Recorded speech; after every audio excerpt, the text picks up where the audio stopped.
Then there will be 2 runs of a coach to come back to here to get access to the vessel for welcome drinks and for the evening meal.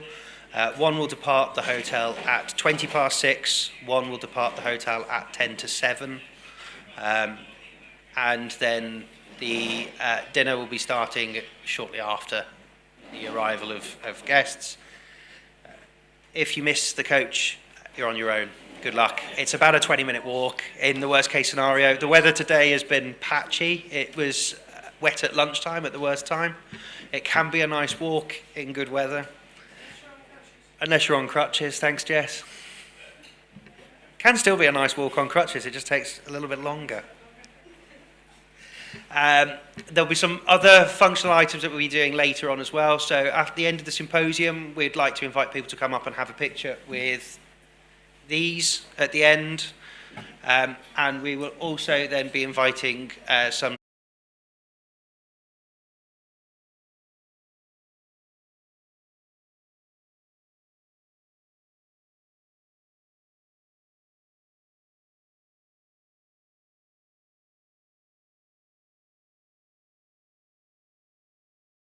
There is the first departure from the hotel at 6:20, and the last departure from the hotel at 6:50.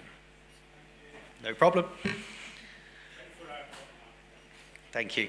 So on that note, what I'd like to do is welcome and invite Alice Berry from MTM to come up to the rostrum to give us a presentation on the digital service record. Thank you.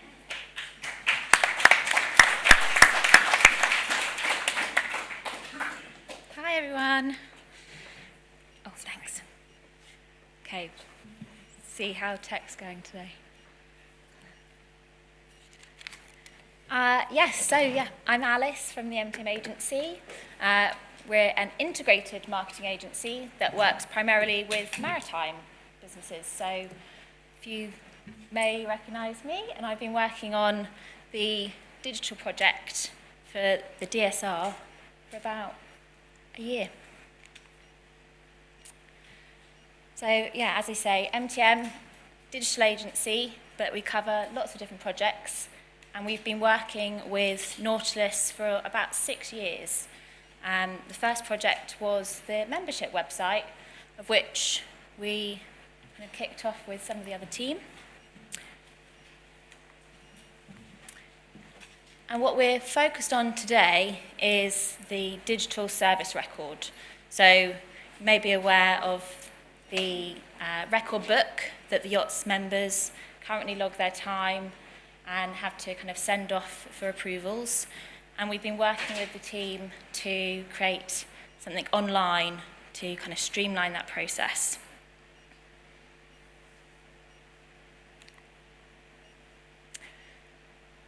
So this is the current kind of situation, a totally manual process for managing their sea time, which is currently sent off to the Nautilus team for approvals and then sent back again. So relying on postage and obviously a lot of manual input.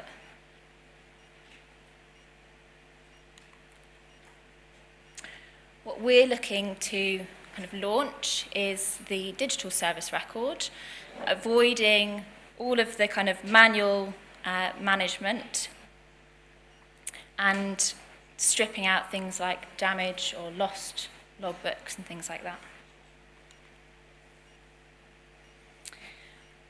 I'm going to take you through some of the key benefits. So a real game changer for the industry that we can kind of see. Time being the first thing. So obviously avoiding postage, having systems like notifications for users to come through directly when sea time hasn't quite met the specifications that it's needed, allowing people to kind of quickly update and amend those records, ready to be resent and approved through the full process. Accessing things like sea time records and notice of eligibility is another thing that, again, can be picked up directly through the system. And obviously being able to log in real time and kind of keep track of those records on the fly is another thing we're kind of moving forward in a digital realm being able to access this online, on your phone, on the internet. Having control was another kind of big part of the project. So again, at the moment, the members are really having to kind of rely on each individual stage of the process. So sending off their books for approval with the authorisers and captains, and then on to Nautilus. And actually, the kind of system that we've been developing has really been focused on keeping that user journey as simple as possible, providing things like status updates, ready for people to kind of keep an eye on where that stage of the process is. And with the different users, authorisers and the admins all having access to that data in real time, there's a massive clear up on things like mistakes, discrepancies and things like that. They can all be avoided. The convenience is a given with our kind of digital lives these days, so being able to access whenever and wherever on whichever device you prefer is another kind of key benefit. You can also save kind of partial records, so things like draft statuses can be set if you get suddenly pulled onto something else. Again, avoiding losing, damaging, or even forgetting your record book can potentially save users massive amounts of time. I'm going to give you a sneak peek into what the system looks like. So all branded, nice to use, simple process with kind of 4 key sections for that user.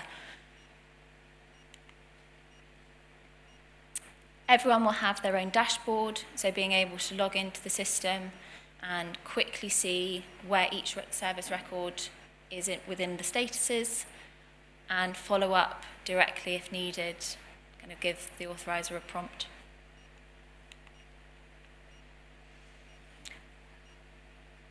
So although the system itself is actually quite detailed and has taken a lot of consideration in terms of process flows and UX journeys, the user's journey is as simple as possible. So logging in to load that seat time, selecting the appropriate authoriser or captain, that then going off to Nautilus once approved with their approvals, and as soon as that's back and confirmed, then it's immediately added to the digital service record, ready to be downloaded if needed, to be passed on to employees.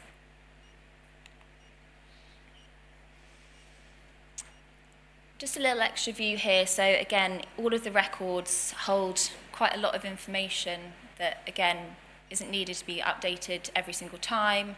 Once your vessel and authorisers are input, you can quickly update and add new service time as needed.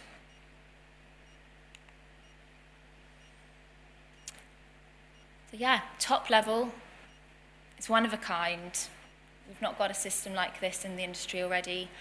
It's simple to use and looks nice, nicely branded. It's free for those Nautilus members, and the MCA are working with us for approvals to make sure that it launches nice and simply. Yeah, we believe it's a real kind of new setting for a benchmark for the industry and something that will be picked up quickly with everybody as soon as it's launched. Thanks for your time, and we'll kind of pick up with questions.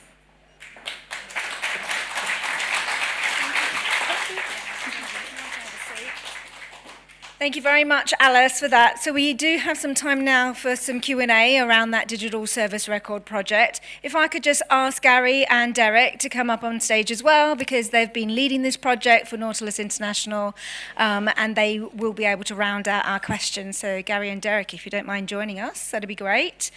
So as before, if you want to ask a question, raise your hand. You will need to come to the front to ask it, or if you don't want to do that, you can use Slido and I will ask it for you. So Jess, you were second this time. Would you like to come to the stage at your leisure, please? While these guys are just getting themselves comfortable. Here we go. You ready? Okay.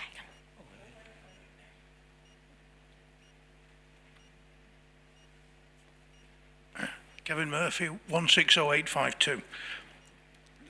Very interesting presentation. My main question would be, looking at it, who is the authoriser in this situation? Because looking at this and seeing the absolute fiasco that we currently have with the MCA in approving sea time for mariners in the commercial sector, I think that something like this would be very useful, because I'm very sorry to say, but the MCA, with all these dealings with sea time and notice of eligibility for the younger members, trying to get sea time for the certificates is not fit for purpose. So I'd just be, who could you have as an authoriser on a commercial ship, when if you take into account the fact that you've got everything from massive companies like Evergreen or down to Mickey Mouse little one-ship companies? So who could you have as an author? This is, to go forward. It's always the cook, you know that. Sorry? Yeah, so I mean, we envisage that being All right. the captains or the boat owners, depending on, again, like you say, how big that kind of system and vessel size is. But you'd essentially elect the appropriate authoriser. They'd give confirmation. As soon as they were confirmed and part of your system, you'd be able to continue to utilise them for approvals. And obviously, if you moved on to a new vessel, a new authoriser would be kind of defined. Yes, please. Gary, Derek? Just to come back on one of your points, we're doing this work on behalf of the MCA, so it wouldn't need to go to the MCA for verifying, we can verify it.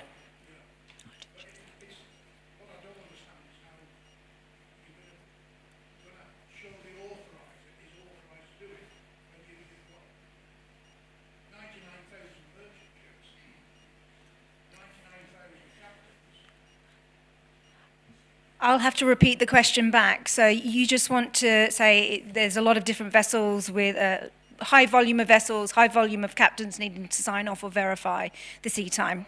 How is that going to work? At the present, can you hear me on that? No, you need to switch it on. Switch it on. Where Yeah, up. Right. I mean, first of all, it's something that we've introduced for the yacht sector, so we've got a massive control over what we're doing within that sector. So we're not talking about the whole merchant fleet here, we're talking about a particular sector. Now, when we get into discussions with the likes of potential in the likes of the fisheries, they're quite keen on this sort of process, so are the renewable sectors. So there is other areas that are looking at what we're doing within the yacht sector.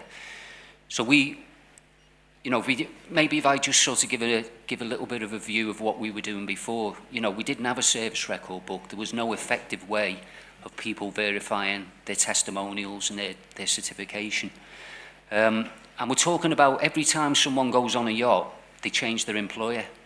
So they might have 5 or 6 employers in a year. They're not like yourself that might stay with the same employer for 10 years. They can literally have 5 or 6 employers within that year. And so what they do is they tend to either, the testimonials get damaged, they lose it, go overboard, etc., etc. And that's what really got us onto the digital element of it. And where do we have to go to get the authority that they've put that sea time in? And what is that sea time? Are they operating within the yard? Have they been out to sea? How far out have they been to sea? Etc., etc. Which is what the captain will verify on board the yacht, which is exactly how the MCA would have done it. But when we introduced the service record book, the MCA, going back to your comments completely, were taking up to 6 months to verify sea time, which is not much use if you're changing an employer after 2 months and they want to see your testimonial and your sea time. Our only competitor at that stage, the Professional Yacht Association, acting out the south of France, were doing it in about 6 to 8 weeks. We took it in-house and we're doing it within a week. So a week compared to 6 months with the MCA, which is exactly why they allowed us the authority to do that, because we could get to the captain, we could verify the sea time, and we could get it to come back. Actually, when we move to the digital service record book, it'll be instant. It'll be there and then. It'll be very quick. And it's not a coincidence to me that in the last 5, 6 years where we've recruited at 250% month on month in that sector, And we've gone from about 200 members to just over 3,000 within that sector alone within a few years. A lot of that is down to what we've done with the service record book. So to me, to actually introduce a digital service record book, we should be able to put the accelerator down and facilitate that. But yeah, it will be something that we look at elsewhere. We've just got to get it within this sector, as you say, get it verified, get it working correctly. And that's why we're working quite closely with the MCA. Thank you. And just a note on marketing there, it's going to be a digital service record. It's just really hard not to call it a digital service record book because we've been using it as a book for so long. But we're going to drop the book. Yeah. It's all online, completely digital. It's a digital service record. Jess, do you want to come up for your question? No. I know when I'm loved. Yeah, Jessica, 177255. I've just got a couple of issues. Everybody will call me a technophobe. I'm not. Just really rubbish with it. In relation, how's the backup? Where's the backup going to be? Who's going to have access to it? Isn't this quite open to hacking, fraud? You know, if you consider government things can be hacked and stuff like that. So I mean, yes, you can verify it, and I absolutely agree that's where you've got to go, and you can't always be in the doubters camp. I don't have an issue with it. I'm just saying that, you know, there is that, what also has to be looked at is the possibility that people get quite good at going around the system if they think they can do it.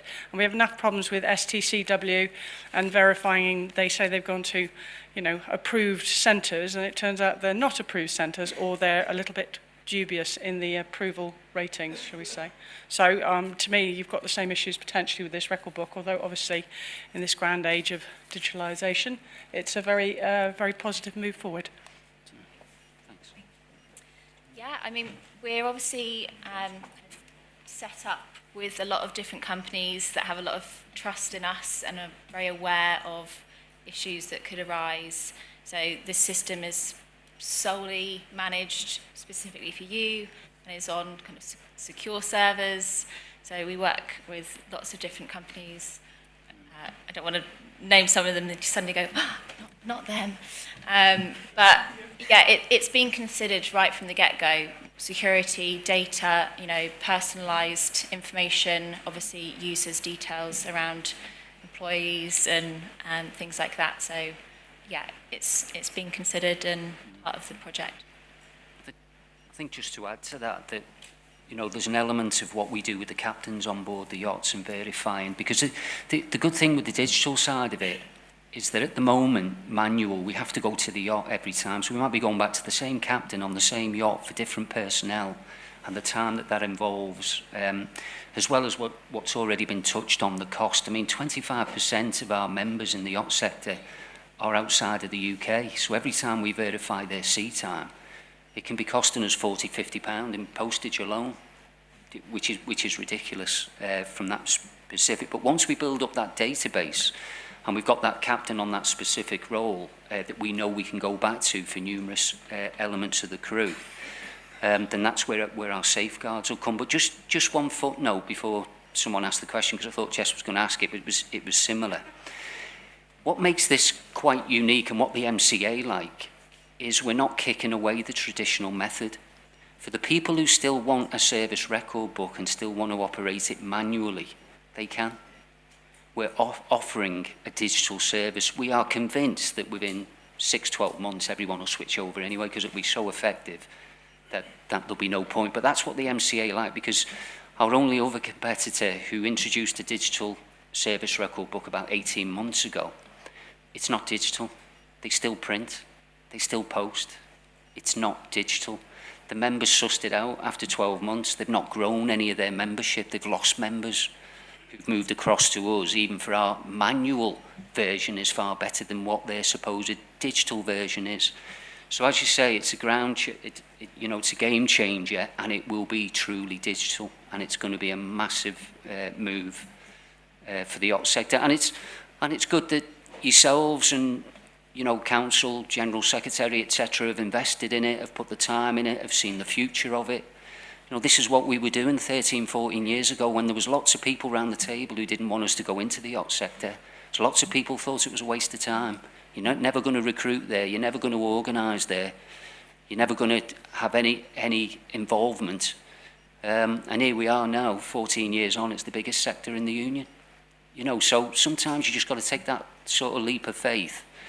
And I don't think this is a leap of faith. I think this is a certainty. This will massively accelerate our recruitment in the sector. Yep, thank you very much. Now, I do have 4, 5, 6 questions from the floor. I do have 2 on Slido as well, but keep them coming. I'm going to do all the ones from the floor first, and then I'll move over to Slido. So next is Dawn. Can you come up, please?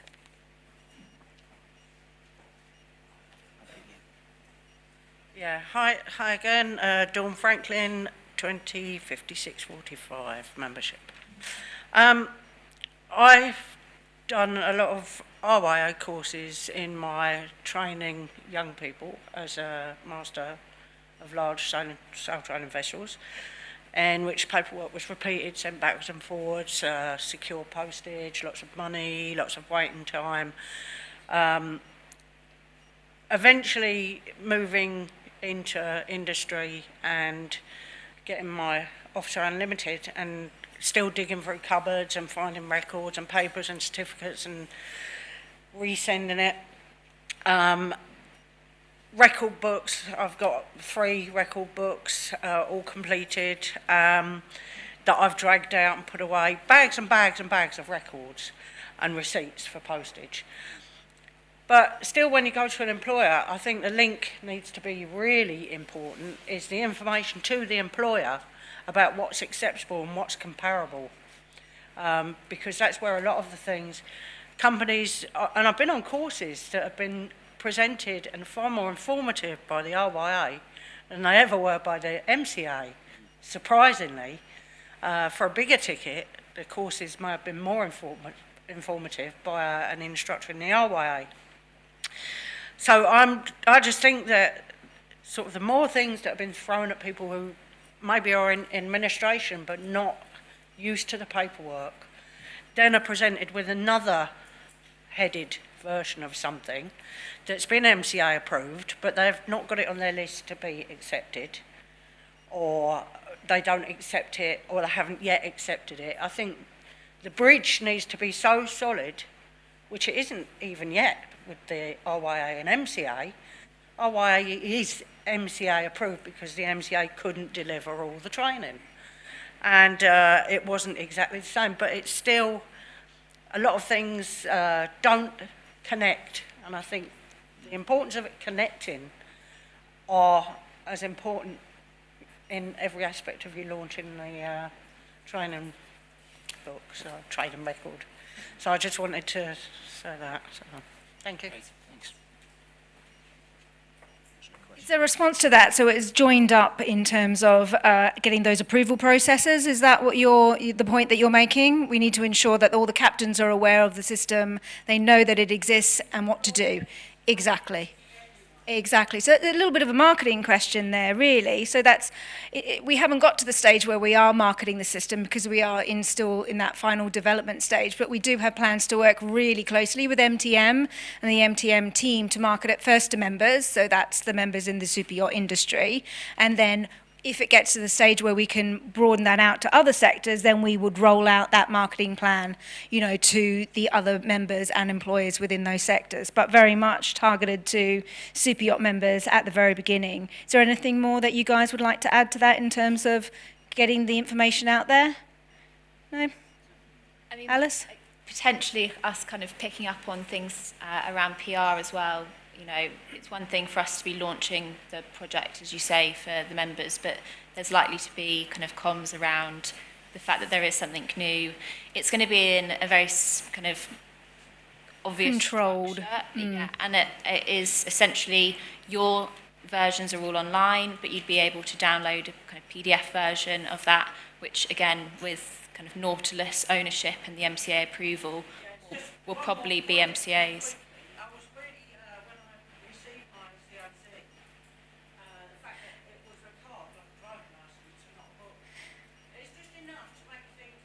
Yeah.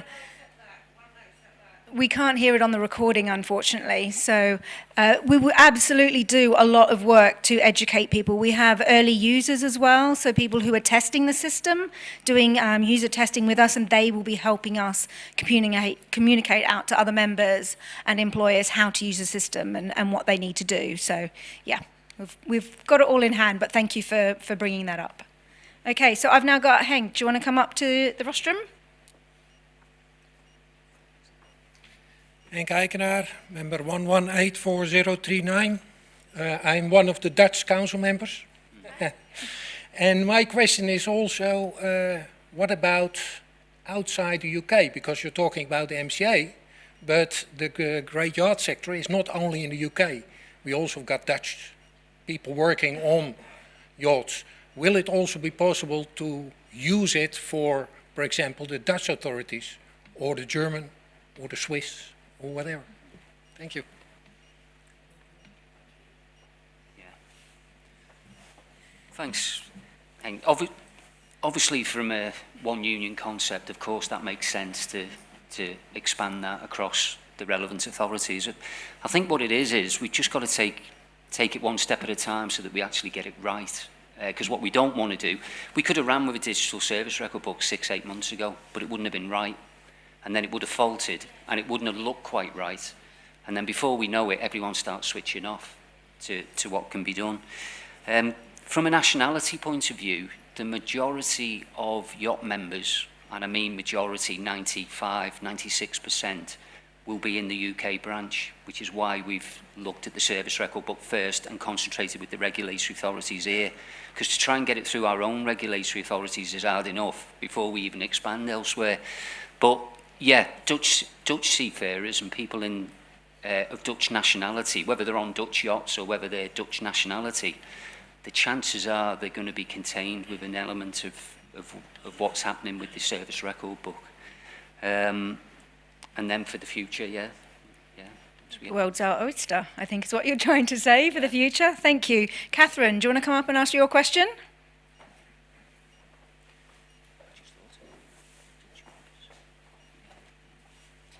Hello, Catherine Casey 1L 207625. Hopefully not cheating. I do have kind of two questions really.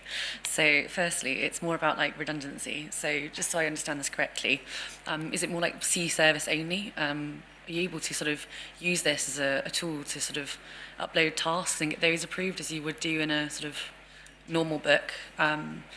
Moreover, I'm not really sure how it works on yachts. I know, I'm assuming they're in alongside a little bit more often, but what's the sort of situation with connectivity to ensure that what you've put on is actually like backed up, and can you access it on multiple devices? I'm assuming you can on the computer and do it on your phone, etc.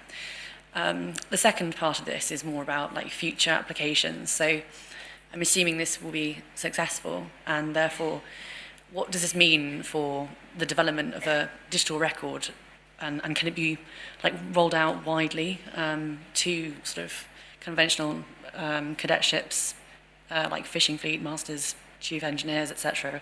And are you like Nautilus, MCA, and looking to progress this on a wider scale really is kind of what I wanted to do. Yeah.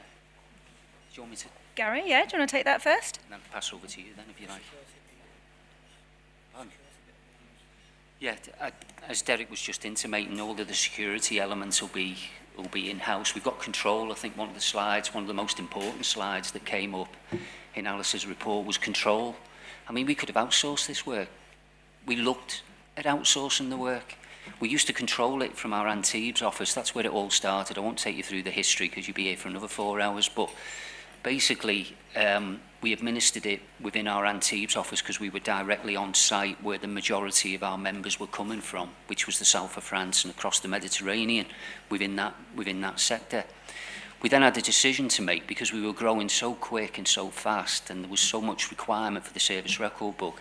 We couldn't control it in the Antibes office anymore without recruiting additional staff to work in there, and we only use it as a satellite office. So we had to look a few years ago at the possibility that we might outsource it and look at a number of institutions who could provide it on our behalf. But then what happens at the stroke of a pen? You lose control. You lose your whole control surrounding it. You lose the opportunity to make it a recruitment tool because another organisation might use it in the future, and someone that you've outsourced it for might decide they can utilise it. So we took it in-house and we control it from our head office in Wallasey at the present time. But getting back to the backup, because that's what I was coming to, the security, and we do everything in-house. That's one of the major benefits of a digital process, because the actual backup, the complaint amongst yacht members was, I'm away on the yacht, I've gone a couple of miles out, and I've lost my testimonials over the side of the yacht. And it's going to take me months for the MCA to verify what I've done, what I haven't done, what system it's on, where it is, will I get paper copies. What happens with the digital is it's instant, it goes on, the backup's instant. So any possibility, yeah.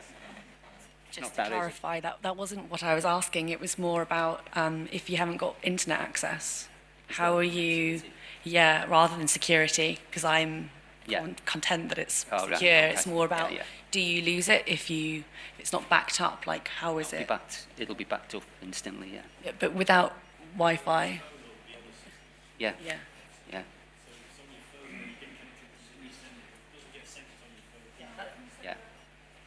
Yeah, that was just what I was asking. Shouldn't have asked me then. Yeah, over to him. Derek, did you want to add something there? I know. Alice, anything on the connectivity side or the platform side? Yeah, so I mean, obviously, if your phone's data's got enough kind of exactly, yeah. If you've got a nice big budget and it's on 4G, then you'll be able to use it. Essentially, it's a website access, so secure logins and things like that. But yeah, you'd be able to, open that up, get that moving. Again, it was one of the reasons why we wanted the kind of saved draft process. If suddenly you were going to go out of range, again, I'm aware that some yachts might have kind of particular plug-in systems for what's the word? For the guests, not the crew? Oh, no, I'm thinking more kind of walkie-talkie-ish.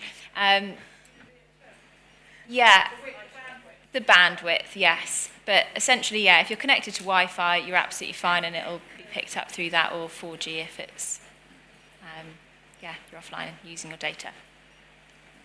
Okay. Thank you very much. June, do you want to come up and give your question?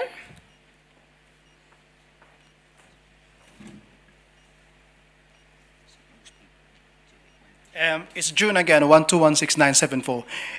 Going digital is very interesting. It makes life easy. However, we have the Nautilus, we have the MCA, we have the digital company. In terms of, I'm not being negative here, but in terms of, let's say, data protection, who will be responsible to answer these things? I'm not saying it will happen, but in case, who will say, who will be responsible? Thank you. Derek, over to you. Nautilus will be responsible. It'll be Nautilus that have your data. Obviously, you'll be able to see the data yourself. You'll be able to share your own data with the MCA. But Nautilus will have your data, so GDPR-wise, everything will be fine. The only people we'll be sharing your data with will be you. That's quite key to letting everybody else know. Because actually, a lot of people will be worrying about Yeah. So the question from the floor is that's really key to let people know that we are holding the data and that we're not going to be sharing it with anybody else. So yeah, absolutely. Yeah. No, that's Yeah. fine. Yeah. Okay, good. In which case, Malcolm, you're up next, please.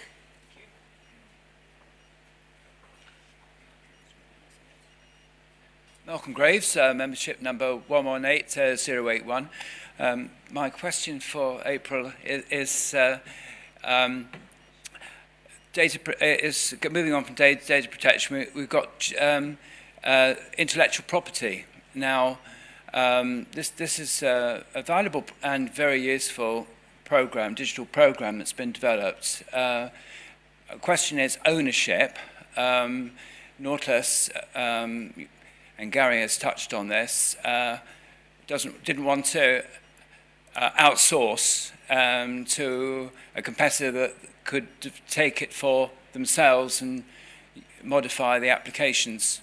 It may, Kevin Murphy as well, when he touched on other companies within the Merchant Navy generally and worldwide, I suppose. But there could well be a possibility of if Nautilus holds on to the intellectual property and the ownership of this system, to adapt it for MCA use. And I know that there's probably additional information like where the operating areas are for the ship that the person is sailing on, and the areas that he's been sailing in, which may not be actually on the yacht record. So it could be adapted for wider in the industry and for MCA use. So a couple of points there. One, the intellectual property and the ownership. How is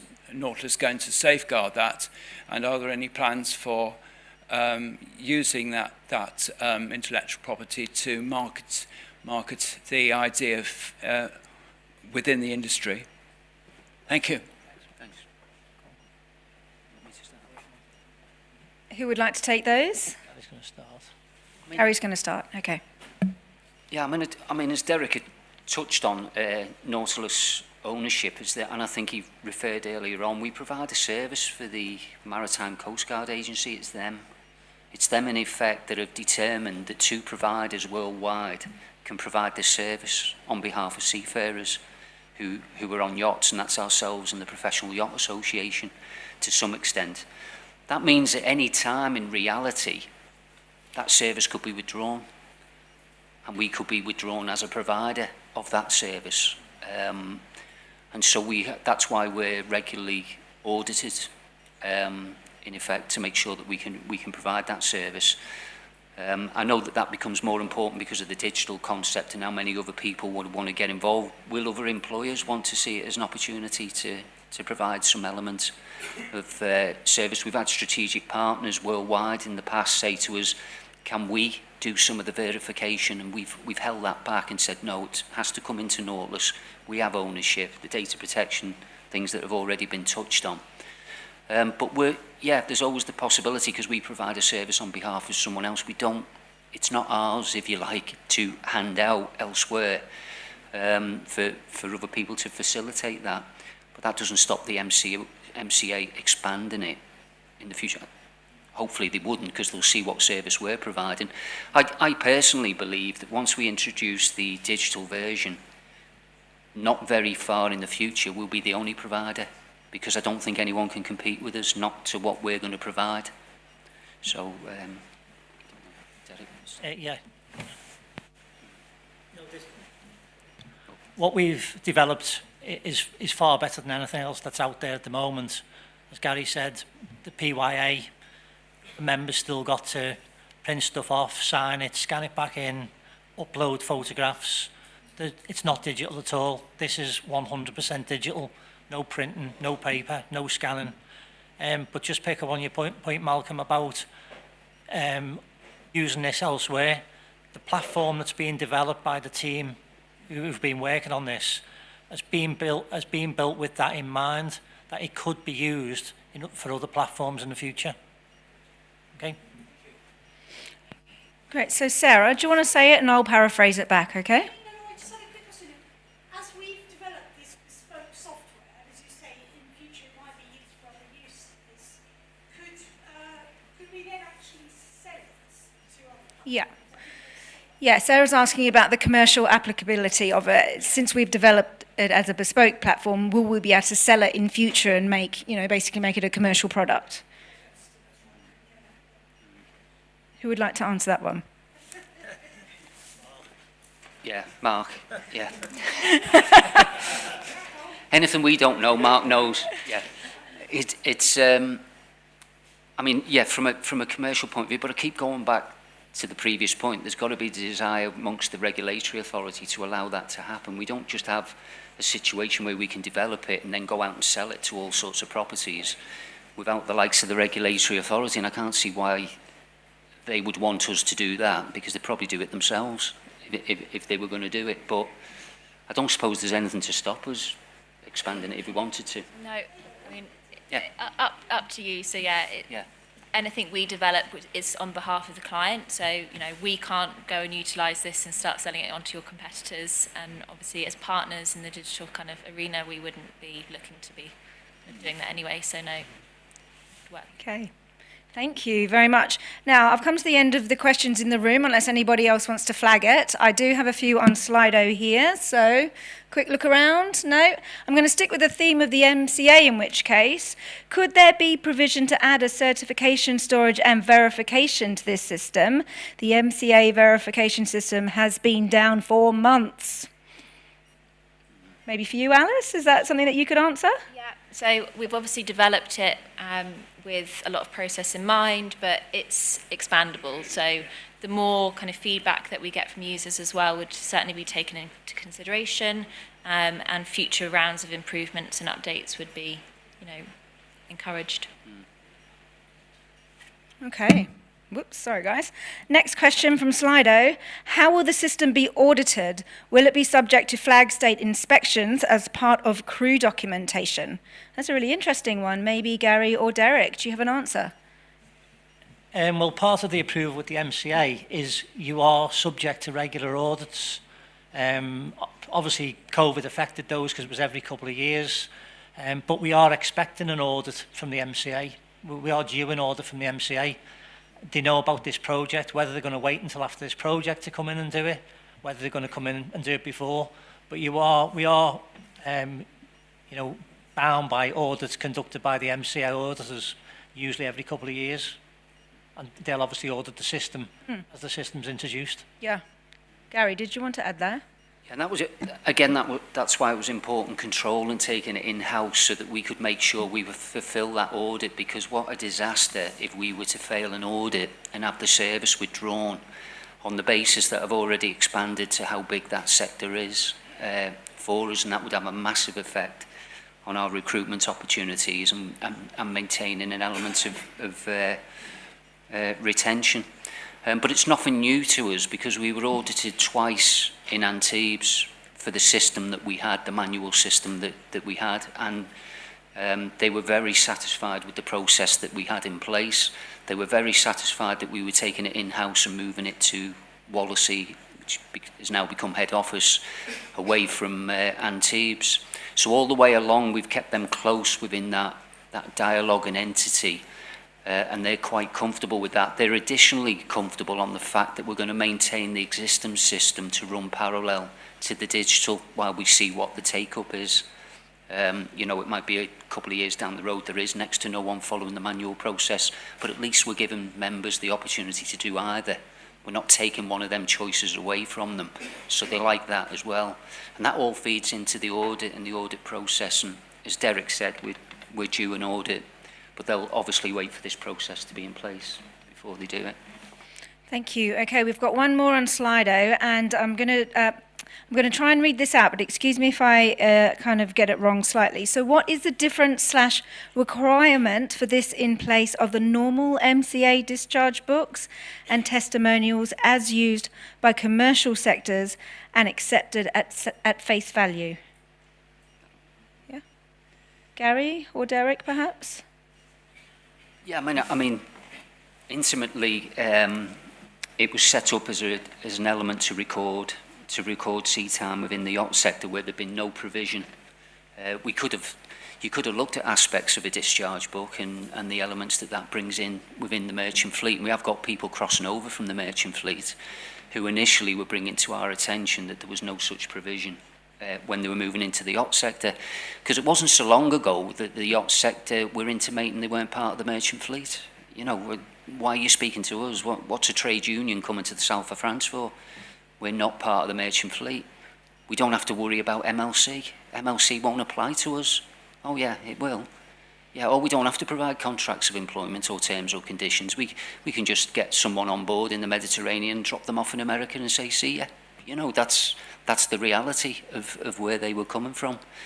And I think it was to professionalise it was the service record book And one of our predecessors, Alan Graveson, put a lot of work into it at the time, on the basis to try and professionalise that area of what we deemed is the merchant fleet, and there should be some comparison to what's required across the merchant fleet. So it is pretty close to the discharge book, but it's specific to the yacht sector. It's not as detailed because it's more to do with just the sea time. But we have looked at training books as well. We've looked at, people were saying expanding it out to other sectors where we might have to expand the use of the service record book and what it actually details. If we go into the likes of the fisheries and the renewables, we might need different things within it that brings it pretty close to a discharge book at the time. That's it. Well, thank you very much. Is there any more questions from the floor before we wrap?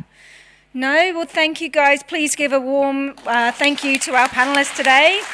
Thank you, Alice. Thank you, Derek. And thank you, Gary, as well. Alice is going to be with us for a few more minutes, so if you do have some more questions for her about that, just as we head to coffee, I'm sure she'll be more than happy to answer your questions. I can see, Martin, you're coming up. Do you want to say a word? No, you don't? Okay, in which case, you're lucky. I can release you all for the coffee break. Please be back here at 4:15. 4:15, that is. Thank you.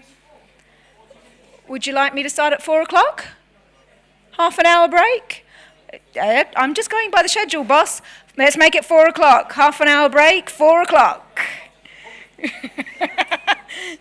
There's an offer. All right, half an hour. See you at 4.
Hello, hello, and we're back. Right, welcome everybody to your final session of today's proceedings. We have got a fantastic presentation now from Danny McGowan and from Michał.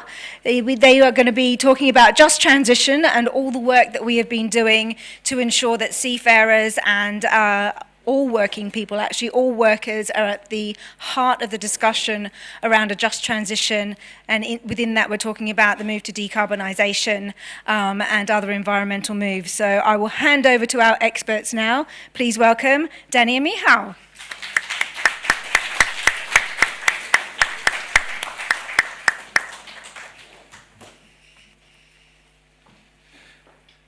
Good afternoon, everyone. My name is Danny McGowan. I'm the union's international organiser, and I've been working for Nautilus now for 8 years in January. I started in our organising department and later moved into our international work, where I'm now the coordinator of the Nautilus Federation. So with all that in mind, you'll hear a lot more from me next year, of course, at the International General Meeting. You can find me on LinkedIn. I would encourage you, if you're not already connected with me on LinkedIn, please do that, using my name, Danny McGowan. And in this session, we'll be discussing something called the Just Transition. And I'm really pleased to be joined by my colleague and friend from the International Transport Workers Federation, Michał Rozwolski, who I'll ask to introduce himself now. Is this one? Perfect. It is on. My name is Michał Rozwolski. I'm a researcher at the International Transport Workers Federation. Have been there for a couple years, unfortunately mostly during the pandemic, so haven't had as many opportunities to meet all of you as I wish I could have had, but really happy to be here. And I have been spending quite a bit of time lately working on the maritime sector and on what sustainable shipping looks like from the seafarers and other maritime workers' perspective. So excited to talk about that here. Thanks, Michał. Now, I started this segment, as did Helen, by introducing the topic, just transition. And at the back of the room and around the meeting venue, we've seen some of the pop-up banners saying just transition. But before I go into what Michał and myself have been working on behalf of our organisations, I'd like to hear what that actually means to you. Now, any volunteers to call out before I start picking on people, please? Yes. So it's fair to all, and that everybody has to pay the same, gets the same opportunities, or the same chances to do the same thing. Okay, I need to repeat that for the purpose of the people that are watching online. So Jess said transition that's fair to all, costs that are fair to all, and that everybody has the same opportunities. Is that a fair summation? Anyone else?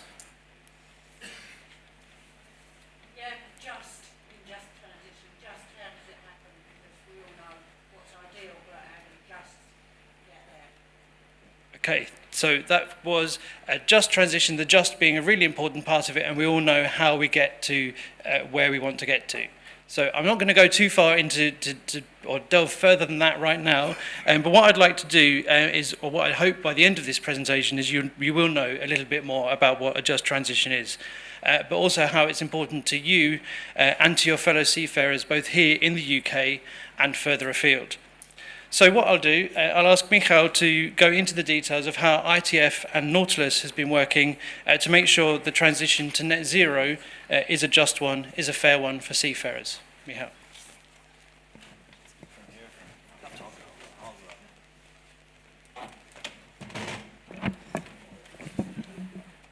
All right.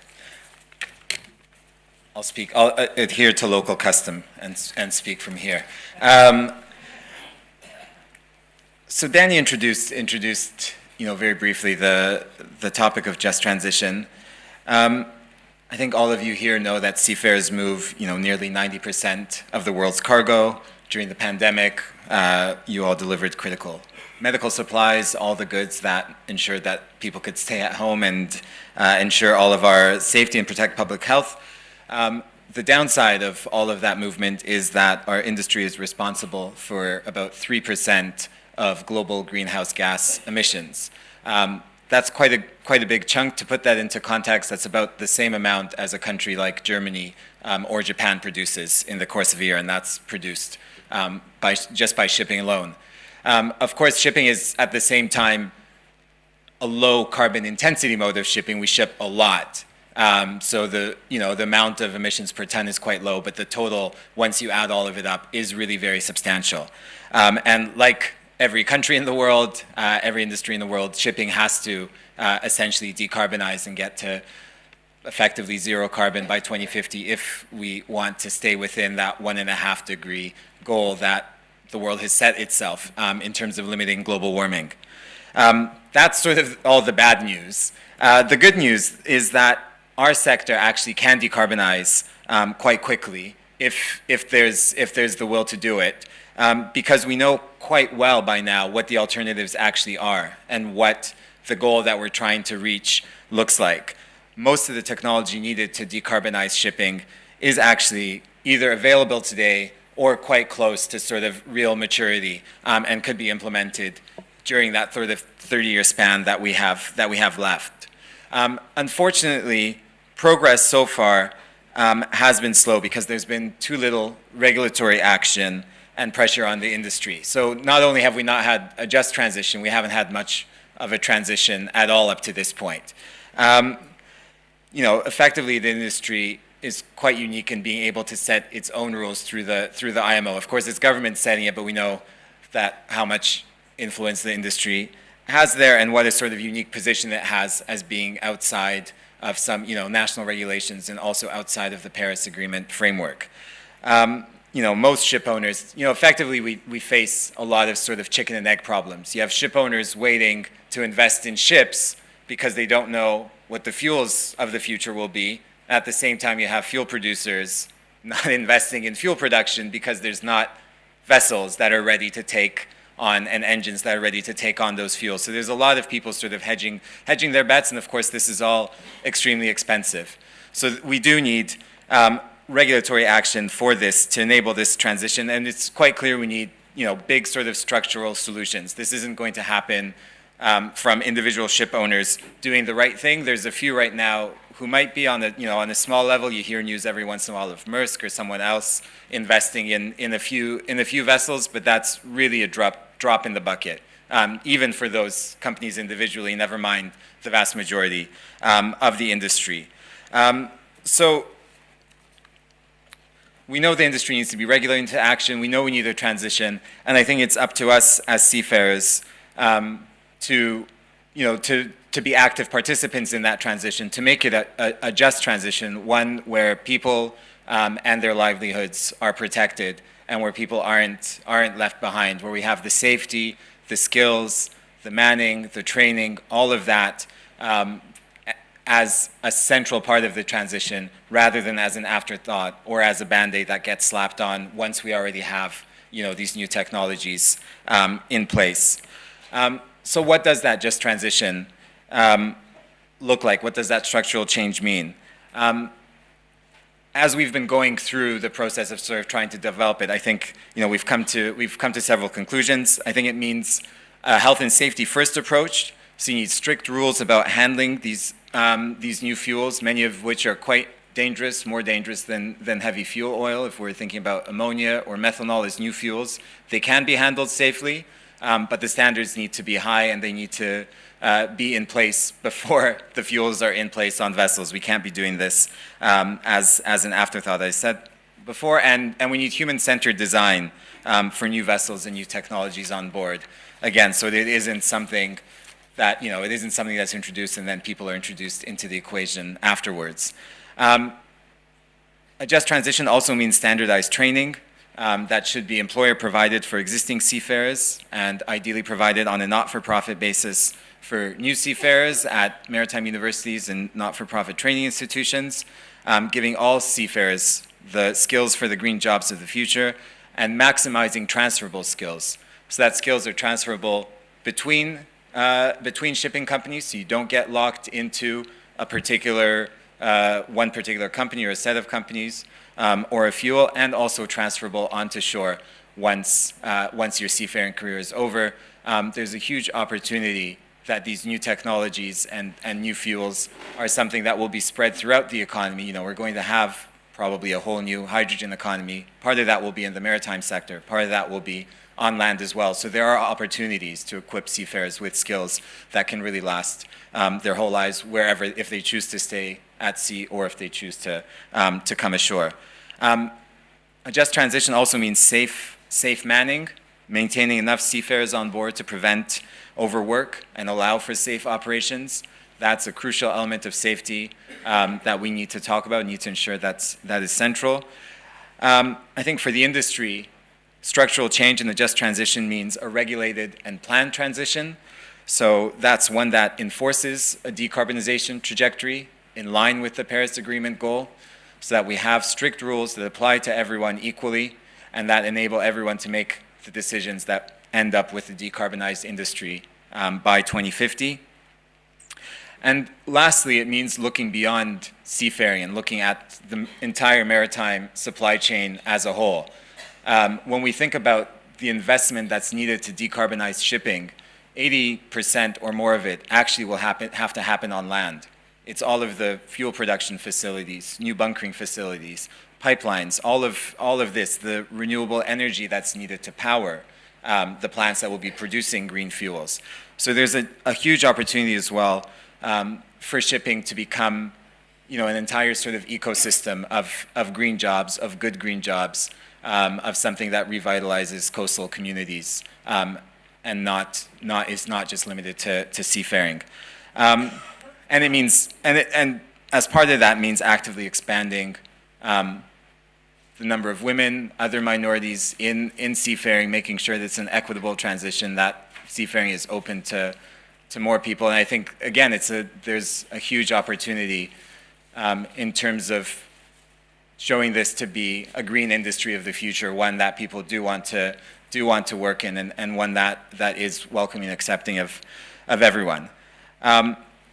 That, of course, is our vision for what a just transition looks like, and that's what we at the ITF have been, and that's been developed through our Seafarer Steering Committee, through a Sustainable Shipping Working Group that was established as part of that. Nautilus, Mark has been on that, and that's what we've taken into a process that we started at COP26 last year in Glasgow, which is this Maritime Just Transition Task Force. And that's what I'll end on describing. So that's quite an innovative, a sort of experiment in international sort of social dialogue that we launched in Glasgow last year. The founding members of the task force are ourselves, the International Chamber of Shipping representing employers, the UN Global Compact, representing sort of regulators and governments, and then the IMO and ILO are there as sort of partners as well. So we've tried to sort of bring together everyone at an international level to try to come up with some principles and some ideas that we can all agree on, and do that now while this transition is still sort of starting, so that we can put some principles, some foundations into place for shipping's transition.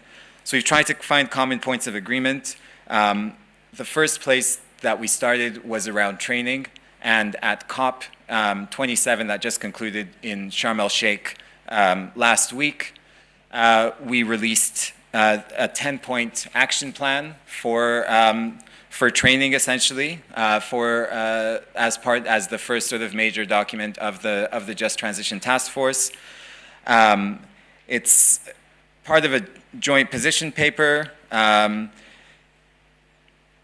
it came out of research that we also commissioned that said that if we want to get onto that sort of decarbonization trajectory that ends up at a zero carbon shipping industry in 2050 and ends up as quickly there as possible, we might need to retrain up to 800,000 seafarers by the 2030s, which is a mind-blowing, enormous number. And even in the less aggressive scenarios, it's still hundreds of thousands of seafarers by 2050. So in order to get a handle on that, we put together an action plan with 10 points that could be implemented starting effectively, tomorrow, that puts in place those principles like standardized training through the STCW, investment in skills on the part of governments and ship owners, a health and safety first approach that I've already mentioned, expanding equity, and ensuring access to training, again, on a globally equitable level, and trying to create both the international rules and then some national institutions like national skills councils that could implement this really ambitious training plan that we have and that is frankly needed for the industry. So that's what we're going to be taking forward and trying to act on in the next year or two of the task force's work, and frankly many more as well. Danny has been taking part in an industry peer learning group that was established as part of the task force, has seen this process up close, and I'm sure can say a lot more about Just Transition in addition to what I have. Thank you.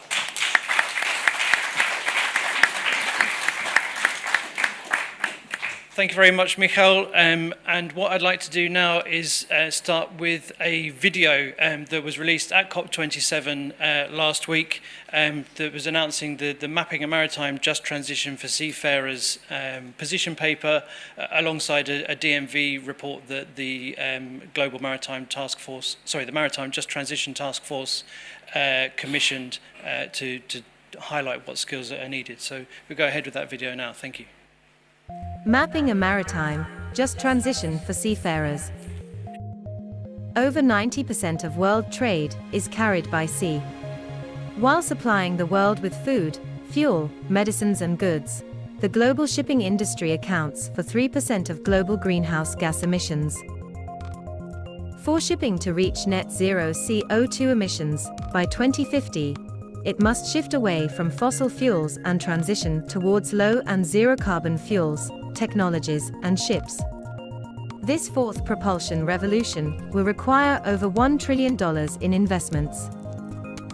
While we can build a zero carbon fueled ship in 3 years, it takes over 10 years to train a seafarer to achieve the competency to operate it. The world's nearly 2 million seafarers will need additional skills and training to handle these new fuels and mitigate any health and safety risks for seafarers, ships, communities, and the environment. The Maritime Just Transition Task Force was formed to ensure that shipping's response to the climate emergency puts seafarers and communities at the heart of the solution. According to the ILO, a just transition means greening the economy in a way that is as fair and inclusive as possible, creating decent work opportunities, and leaving no one behind.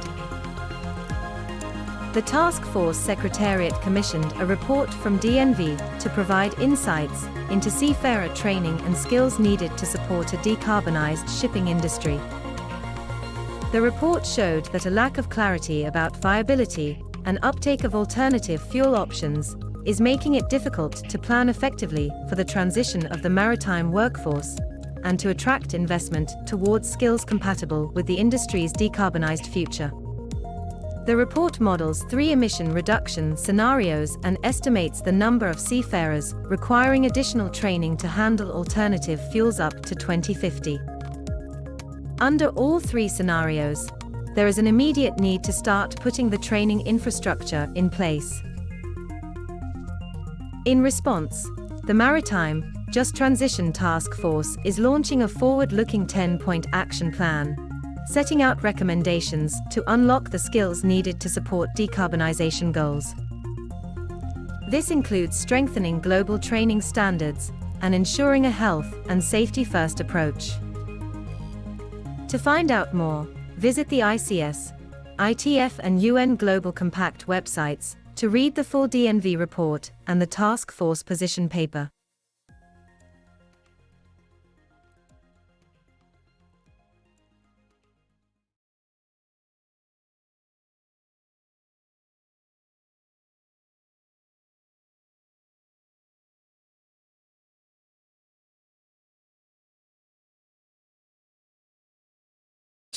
And that 10-point plan, as I said, was released in the opening days of COP27 in Egypt, and that will help us to achieve the just transition that we need. But while we're transitioning, we also need to tackle something that's come up a couple of times during today's conference, and that's sea blindness. So in the global north, at least, we could be said to be coming out of a global health pandemic, one that came close to shutting down global supply chains. But in other parts of the world, there are countries which are still seeing the effects of the pandemic and of strict government responses to the virus. And the fact that the pandemic didn't shut down those supply chains was thanks to seafarers, thanks to the shipping industry and 1.8 million seafarers who carried on working alongside the other key workers who kept serving the public. Governments were sea blind. They chose to lock down in the interests of public health without any foresight to the consequences for global supply chains. Their sea blindness, even in countries that can be described as maritime nations, caused 1 million seafarers to be prevented from getting to or from their ships to earn a living. Some served over 17 months on board their ships. Some were locked out of their countries by their own governments for over 2 years. Some were denied medical and dental care ashore, despite having life-threatening conditions.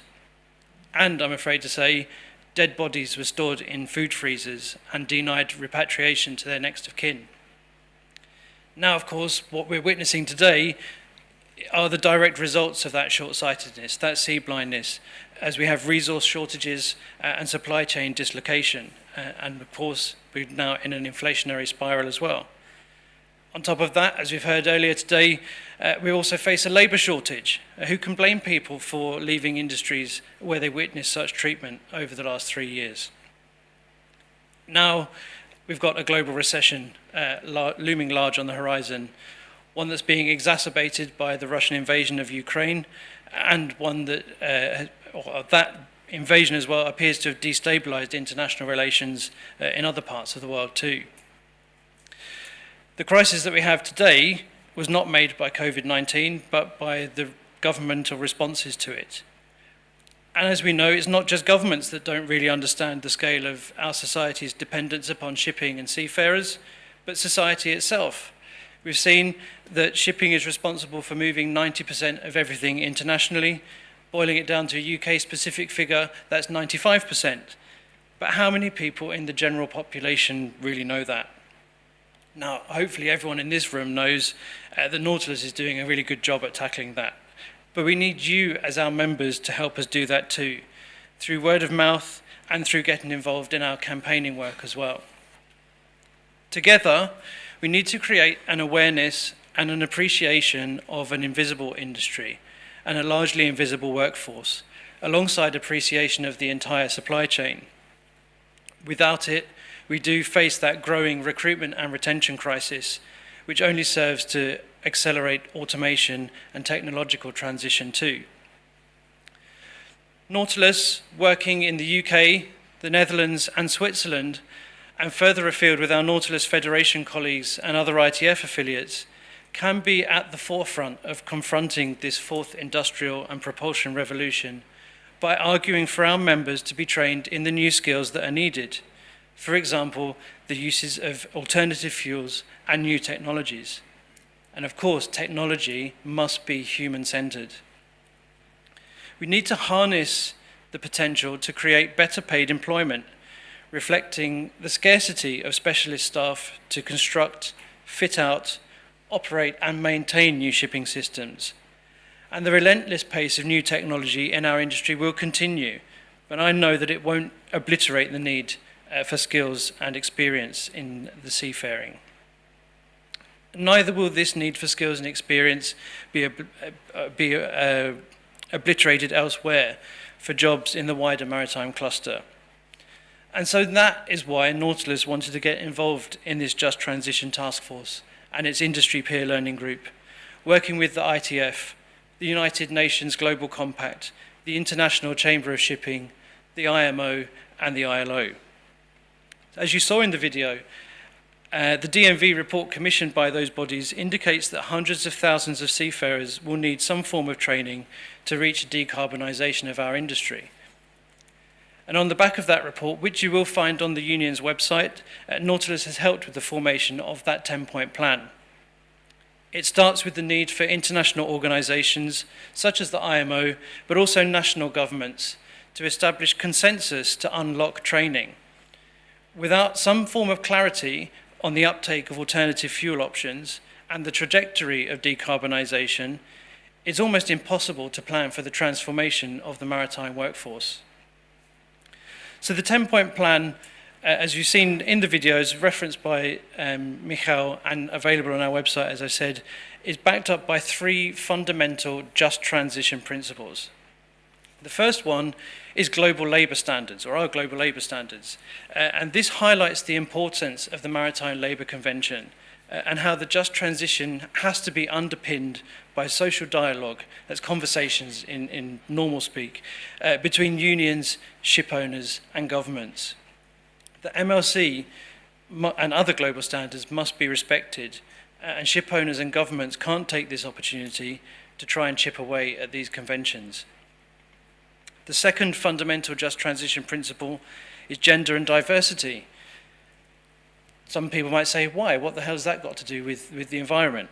Well, actually, diversity, equity, and inclusion in our industry helps to ensure better performance and risk management in the transition.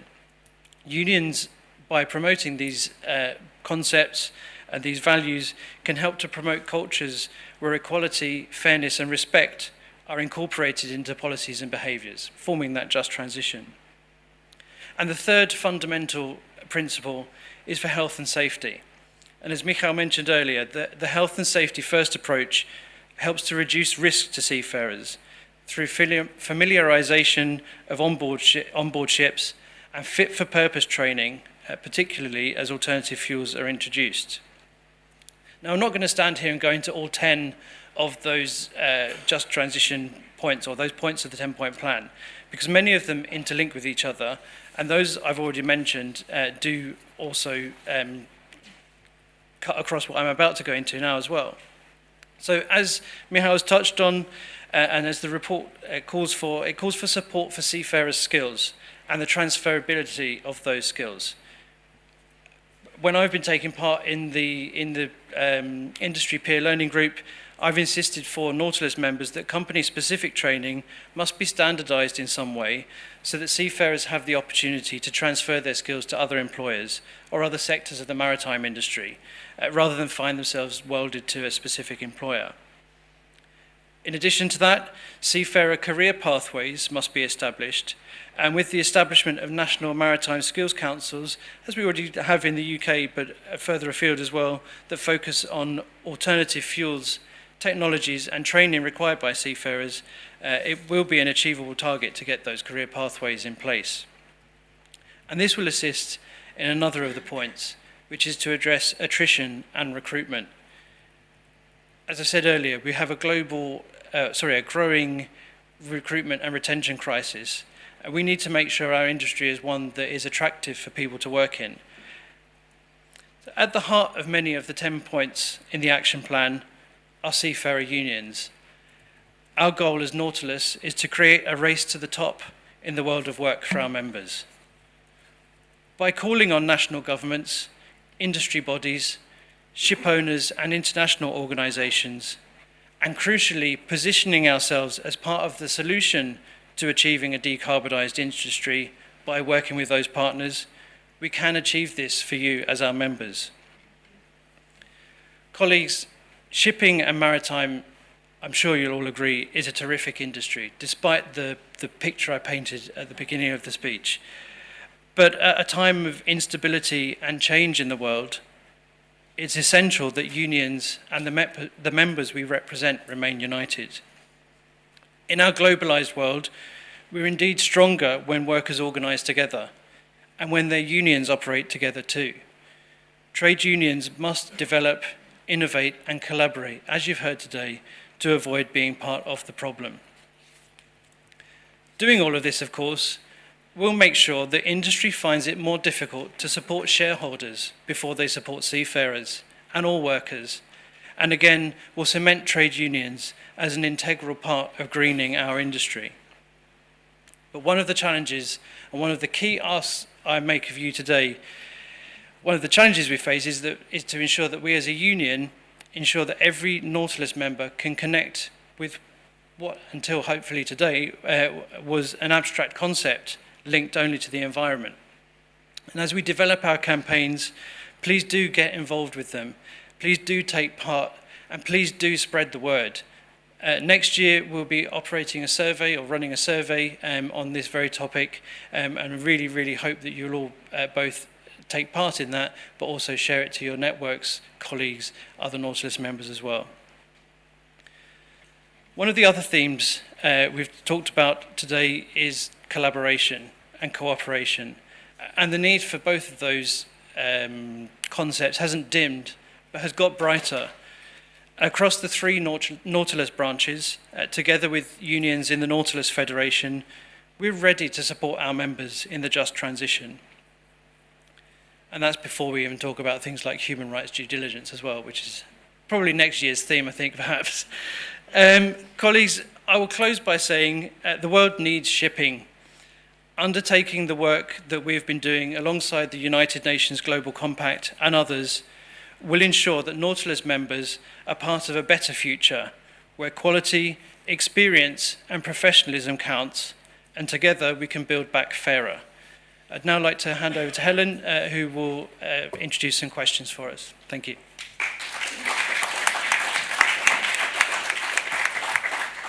Wow, what 2 really good presentations. I don't know about you guys, but I really enjoyed both of those. And now it is your chance to put your questions to our panelists and also to Martin, who's going to help out as well if there's any kind of UK-specific content in your questions. So we are on Slido. I have got a question, but who from the floor would like to go first? Jess. Over to you. Not even going to bother with my number these days.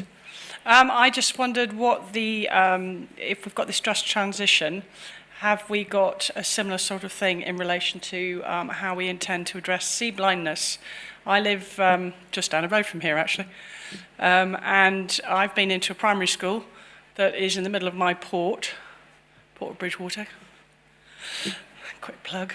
25 square miles. We have a primary school that is probably less than a mile away from the seafront. And I went in there as a sea ambassador.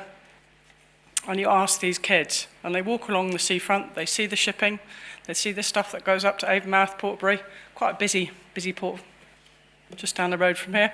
And none of them had a jotting clue that they were in the middle of the port at all. Even though we have they like pretty boats that go past quick, fast.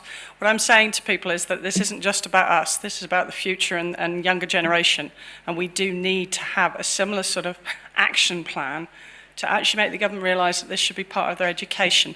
It should be being taught in primary schools, because unless we can get that understanding right in at that key level, we're never going to make the inroads we need to. So, just a thought.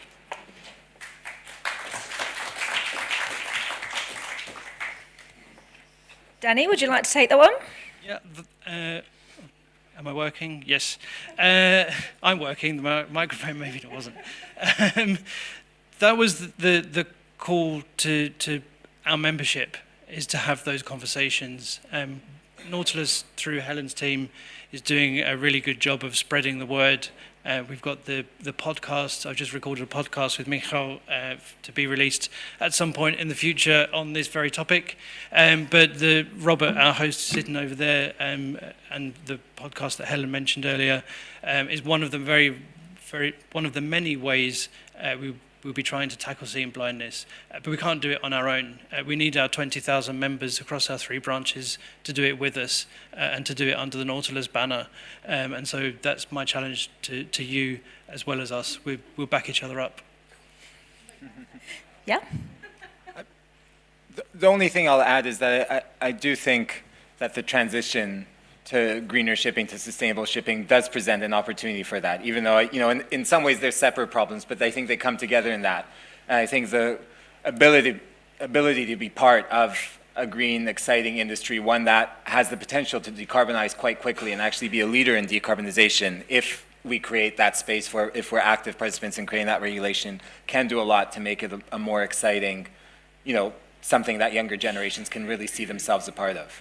I think that's part of the work of communicating that and also making sure that that transition is as rapid as possible, because that's what becomes, that's a core value, I think, of younger generations. And I think it's our job to try to really make sure shipping ends up as a green industry.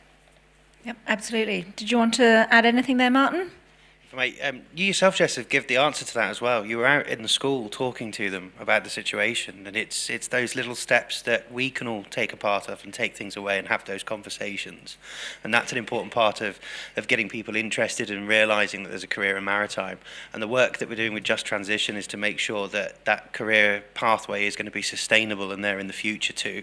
So it's making sure that we can, A, get the young people enthusiastic, which is where you've come into doing this, and B, make sure that there's still going to be jobs for them that are sustainable for the future when they are progressing through their career from start right the way through to finish. So we've all got a part to play in this. If you've started to play your part, everyone else can join in and play theirs too. So you've already give part of the solution there. So keep up the good work. And there's one primary school down, and I'm sure many, many more to go. There we have it. Malcolm, did you have a question there? Do you want to come up?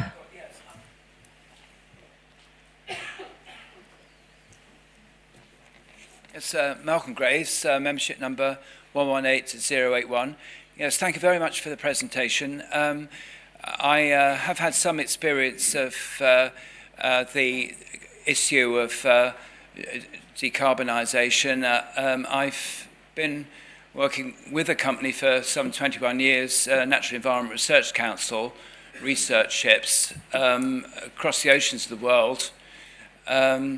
If you look at the headquarters at Natural Environment Research Council, they've got solar tubes on the roof, which is quite a message to the general public about sustainable signature in relation to the environment, reducing the amount of fossil fuels required. I made suggestions prior to the building of the James Cook and the new discovery that some form of some kind of wind-assisted system could be fitted. Unfortunately, the ideas prior to those projects were based on low fossil fuels like sulfur, low sulfur fuel. Now, ships like those research ships go around now with just completely on low sulfur fuel.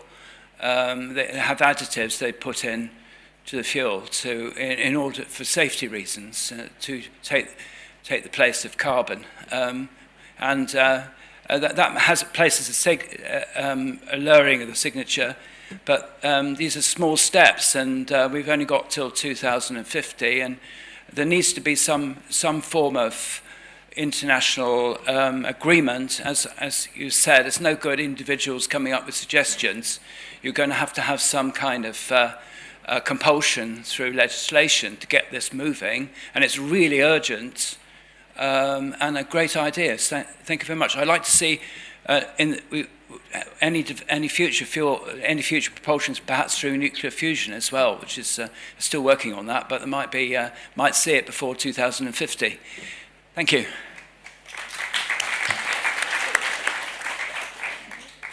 Yep, I'll go over to Danny. So the 10-point action plan looks like this. Obviously, you're not going to read it from there, but the report is available online, and it's a robust document between the UN Global Compact, ITF, ICS, and others. But something that's even more robust is the relationship between Nautilus and the ITF, for example, and the work that we'll do together on behalf of you as our members, alongside work that we do with the Nautilus Federation. And I'm confident that this kind of work will form part of the Nautilus Federation's work in future, because there are 20 unions there that will all be having similar conversations, all be having similar opinions probably to Nautilus members, and so we need to capitalise on that and get a global response from within our Nautilus family alongside our colleagues at ITF. Michal, did you want to come in? Briefly, just say, yes, we certainly will need that. I mean, I think we really do need a united voice. I think the window for that regulation is there, and I think that's really one of the keys, and I think that's highlighted in the action plan, and that's certainly something we pushed for to have as many things standardized, to the extent that they need to be as possible. So we do need regulations in terms of the fuels, it might be a fuel standard, it might be a carbon tax, maybe whatever engine of sort of compulsion to force people to start to decarbonize. But I think at the same time, we have to have that same regulation and standardization around training, around safety, around all the aspects around the human being that's on these vessels. And that's certainly something that we'll be pushing and building on this to make sure that that's a fundamental part of the regulation for decarbonization, because that's what makes it into a just transition. Thank you. Just before I go to our next question, I just want to point out that we do have another poll that we have just opened. We're asking, what words do you associate with a just transition? Keep it clean, folks, okay? See what I did there? Next question from Fraser. Do you want to come up, Fraser?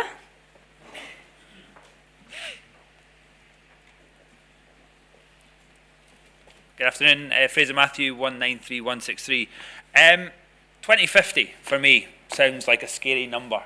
And I just did the maths looking back, and that was 1994, and I was actually alive in 1994. So some of the younger guys in the room, we will see this. And looking back to 1994, what has changed in the industry and what have we learned? What's changed since 1994? Ballast water management, disaster. Sulfur cap, disaster. These are the two things that really jump out at me. MLC, fantastic, but to 2006. So the questions for me is, how are we going to meet 2050, and are we going to stop people being an increased drive to flags of convenience, where they'll be to avoid these regulations to the last minute, and how are we going to appreciate the commercialism of shipping? They will always go for the cheapest option, and with the cheapest option always comes with the cheapest crew and the cheapest standard training. And how are our relationships now with the ICS different to what we've had before with the sulfur cap, the increased reporting requirements, ballast water management, which is tough. So really, and how are we going to avoid criminalisation as well? That's the last part. Go ahead. There was at least 4 questions in there, Fraser. Okay. I could barely keep up with my writing here. Just cheating. So what I've considered in this is, or the thing that I picked up most from that was the challenge on the increased drive to flags of convenience. And I touched on it as probably a teaser for 12 months' time, perhaps, on human rights due diligence and environment, social and governance. Flags of convenience have fewer and fewer places to hide now. There will be a drive to them. Shipping companies will still utilize them. That's what they were set up for, as a place to hide. But through human rights due diligence focus and the focus on the social part of ESG, environment, social and governance, we will have the opportunity to hold these organizations, these ship owners to account. And whether we do that as a trade union and through our members, through you as our 20,000 strong workforce of members and challenging these things, or whether we do it through our friends and colleagues at the ITF who are focusing really tightly on these concepts, including through using and influencing the customers of shipping companies, the IKEAs, the Coca-Colas, the Unilevers, who they've all got these amazing HRDD and ESG statements on their websites. But when it comes to shipping, it suddenly disappears. So through the ITF, we're going to be utilizing these projects, these initiatives to hold FOCs to account. And again, through these customers, these economic employers, we call them, make sure that they are adding pressure in both directions on the ship owners as well. Before I hand over to Michał, just on the relationship with the ICS, International Chamber of Shipping, over the last couple of years through COVID, we developed stronger relationships with the ICS probably than we've ever had, both as a union through Mark's stewardship, but also as the ITF, when we really needed to develop quick solutions to real problems that we were having in the shipping industry throughout COVID. Now, it didn't work 100% of the time. Not all of the solutions were effective long term, but the partnerships and the relationships that we've built up in that period have been essential. And so there's a lot of work going on now outside of this specific just transition side to really strengthen and cement those relationships and to see how we can again make the industry one that seafarers will want to stay in and will want to be part of through that relationship and partnership with the ICS.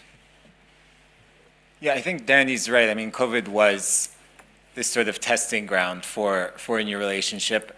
That was a clear place where our interests were relatively aligned, at least. You know, the industry wanted to keep ships moving, didn't want total fatigue and overwork, and obviously we didn't want crews stuck on vessels.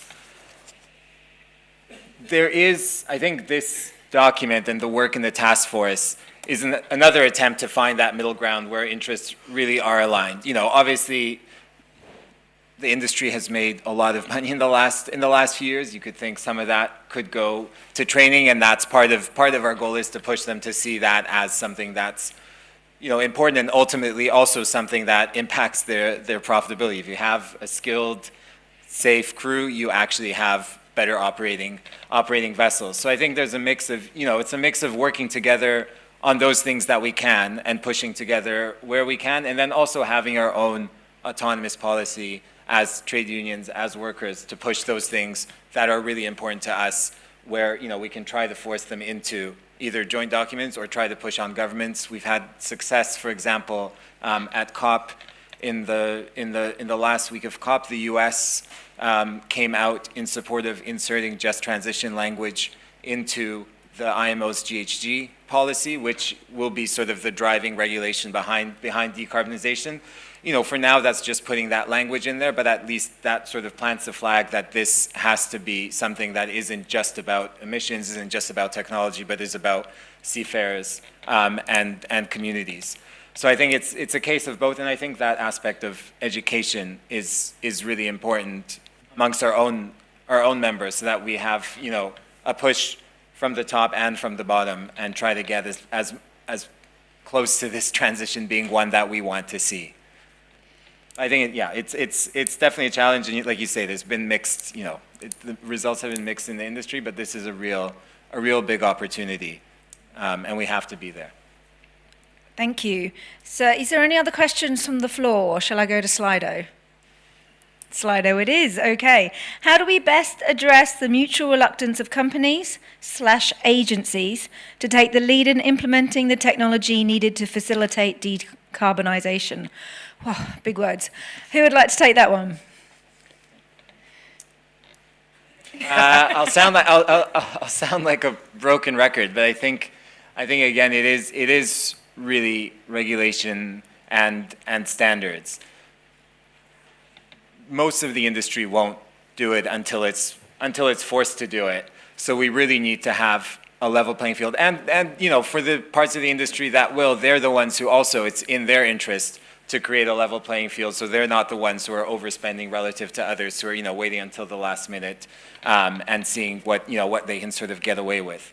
So I think pushing for global standards, and that means a lot of that is pushing at the national level as well, pushing on our governments as member states of the IMO to really strengthen the language in the GHG emissions policy, and to make to basically implement some kind of sanction mechanism, so that it isn't just based on goodwill.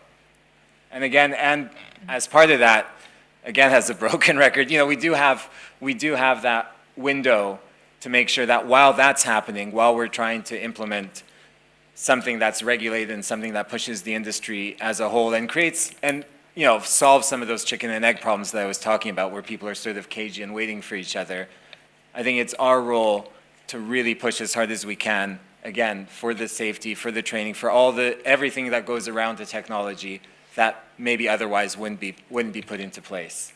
And I'll give you an example. I mean, I think Maersk has ordered those methanol-fueled vessels, large 16,000 TEU ones. But I don't know if anyone's seen like they do have some drawings of what they're going to look like, and the bridge is near the very front of the ship. And apparently, I'm not an experienced seafarer. I know a lot of you are, but apparently this will make, this makes the onboard experience a lot worse for seafarers. You feel things in a different way. It balances the ship differently. Yeah. So that's a decision that was taken without sort of, without input. That's what can happen if we're not there, and if the design isn't human-centered, if the seafarer isn't in the process, if we're not actively inserting ourselves into the process at every step. Yeah. Danny. I remember growing up talking about global warming, and one of the slogans, I don't know if it was a government slogan, whether it was a charity, but one of the slogans that was used at the time was, "Do you switch off when people talk about global warming?" And it was a picture of a light switch and sort of playing on those words. And I think at that time people did switch off when they talked about, when global warming was mentioned. It wasn't something that was so urgent. But now when we see, I think 3 million people, maybe even more than 3 million people in Pakistan displaced by flooding as a result of climate change, when we see increased levels and increased numbers of weather-related incidents in the UK and in Northern Europe, I think people don't switch off mentally when we speak about global warming anymore. And that mutual reluctance in the question of the different parts of the industry being reluctant to implement new technology, it is just a chicken and egg situation right now. Some company will at some point have to take that step and move, like Maersk has done, maybe in the wrong direction, maybe in the right direction, who knows. Time will tell, I guess, on that. But it's the chicken and egg situation, but is one that is becoming more and more urgent, and those companies and those organizations won't have the luxury of switching off anymore. They won't have the luxury of burying their head in the sand anymore, because the organizations that are taking part in the 10-point action plan, the organizations that are taking part in the DNV report, this is a report that the Global Maritime, the Maritime Just Transition Task Force were pretty concerned, really, about, shall we commission this report from DNV or not? Are they going to give us the answers that we want to hear as organisations representing seafarers? And absolutely they did. They know, as DNV, that we need to change our industry. Everyone knows that we need to change our industry. We just need to find the way to do it together. The 10-point action plan will help us. But again, it will rely on all of us as Nautilus members and with our Nautilus Federation colleagues and our ITF affiliate friends and affiliate sister unions to be able to do it together and to make sure that nobody is left behind in this transition at all. Thank you. We actually have one more question from the floor. Dawn, can you come up and ask your question, please?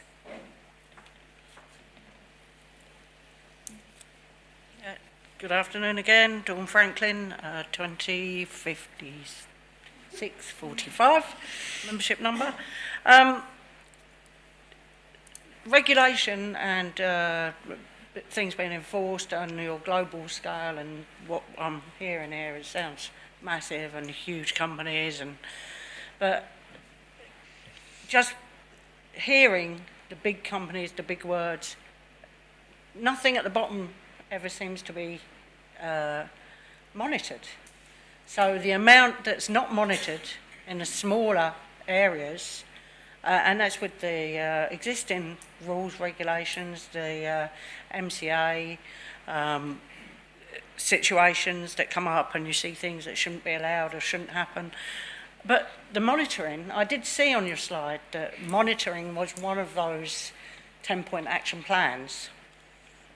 And I think it's really essential that if any of it is going to be more than just policy and actually going to happen, then the monitoring needs to be more prevalent than it's been in the past.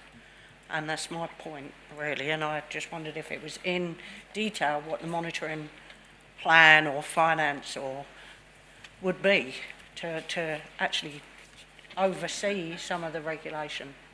That's my point. Thank you.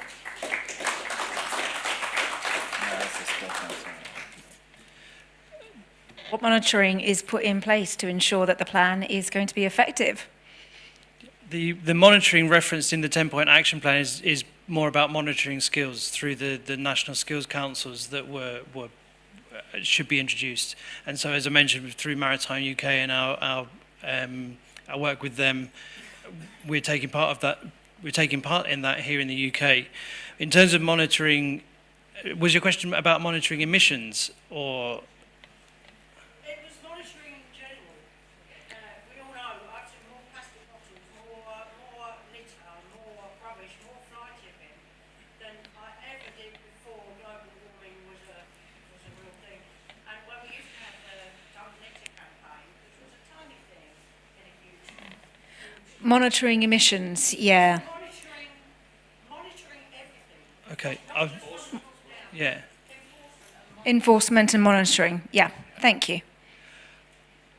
I think from my perspective, it will be down again to all of us in terms of reporting things to your union, our union, if you witness something going wrong on board your ship, on board your vessels. If you witness malpractice, you should be able to report that to your union and receive backup. And Nautilus has done that for people in the past and has achieved results for people in reporting those kind of incidents.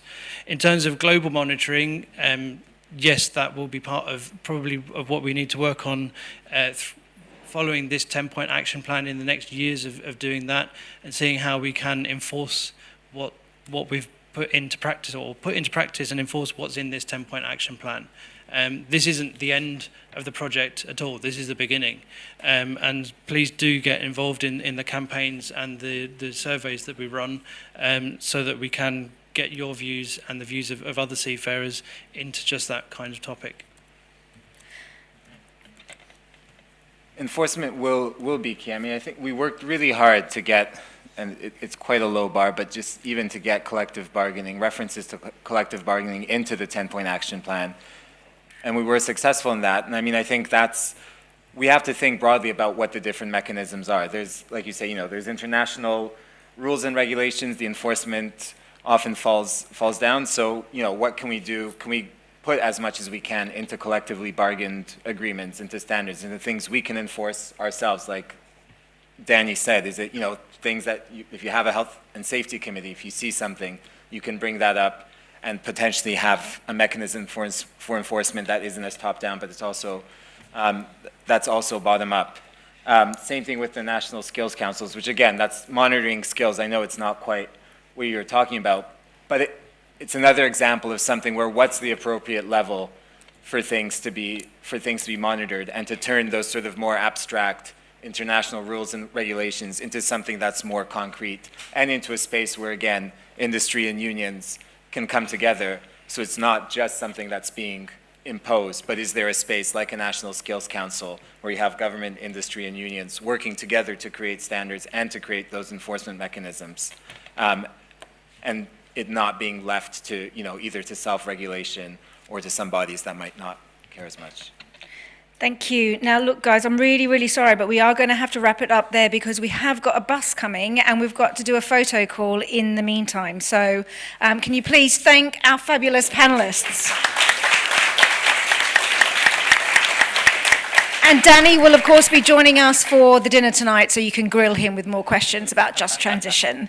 Thank you. Shall I hand over to you, Martin? No, I'm going to hand over to Ian. Robert. Oh, Robert. Oh, goodness me. Very sorry. Bear with. We're going to do a photo call. Listen to Robert now, everybody.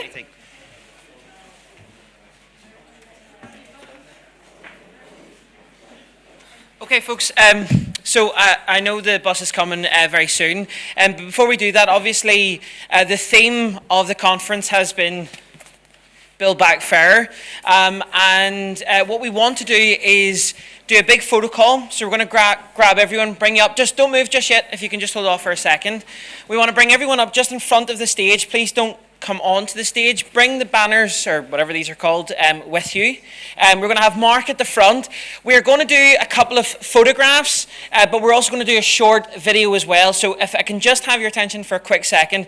What's going to happen is we'll do the photographs, then we'll have Mark at the front. Mark's going to do a short piece to camera, and on Mark's signal or on my signal, I want everyone to join in together to say, build back fairer. And I'm going to use this opportunity as a shameless plug to please follow us on social media, because this is where it'll be going. So if you don't follow us, make sure you follow us on Facebook, Instagram, Twitter, and as Helen mentioned earlier in her report, we are now also on TikTok as well. So this is just a really important sort of focal point to get our message out there, to say that this is why we're here, this is what we're campaigning on, and hopefully we'll get a bit of reaction, and maybe our friends in the ITF can share it with other colleagues as well. So if I can invite you up to the front with your banners, and listen to the photographers and the videographer. Thank you.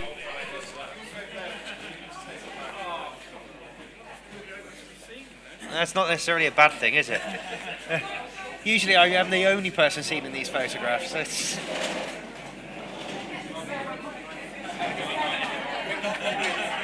I'm saying you sat down, I'm just going to sort of pick it up casually.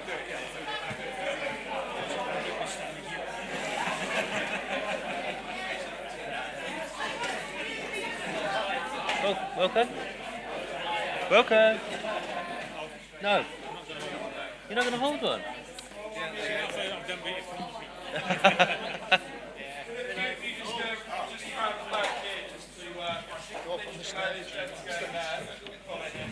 Not on the stage. We don't stream the video. Yeah, cut the feed.